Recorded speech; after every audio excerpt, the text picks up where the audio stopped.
3.5 शक्तिपीठांपैकी एक असलेल्या करवीर निवासिनी अंबाबाईचा रथोत्सव संपन्न झाला। अंबाबाईचा गजर, रांगोळी आणि फुलांच्या पायघड्या, ढोल ताशांचा गजर, भालदार, चोपदार, विद्युत रोषणाई आणि फुलांनी सजलेला रथ असा शाही लवाजमा आणि त्यामध्ये विराजमान श्री करवीर निवासिनी अंबाबाईची उत्सव मूर्ती आणि रथावर होणारे फुलांचा वर्षाव अशा मंगलमय वातावरणामध्ये काल रात्री श्री अंबाबाई देवीचा रथोत्सव सोहळा पार पडला। ज्योतिबा चैत्र यात्रेच्या दुसऱ्या दिवशी दरवर्षी हा सोहळा पार पडतो। वर्षातून एकदा आई अंबाबाई देवी नगरवासियांची भेट घेण्यास बाहेर पडत असते आणि या शाही सोहळ्याला याची देही याची डोळा प्रत्यक्ष साक्षीदार होण्यासाठी आणि देवीच्या दर्शनासाठी हजारो भाविकांनी उपस्थिती लावली होती।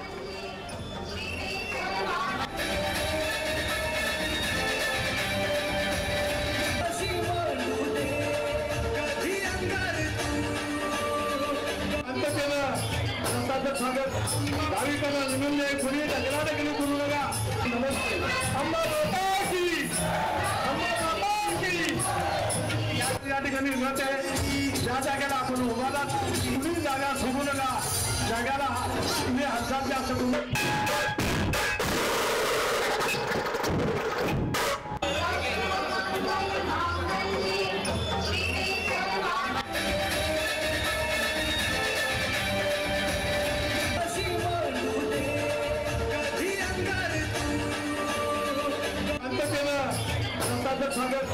भाविकांना निमंत्रण आहे, कुणी टकराटकली करू नका।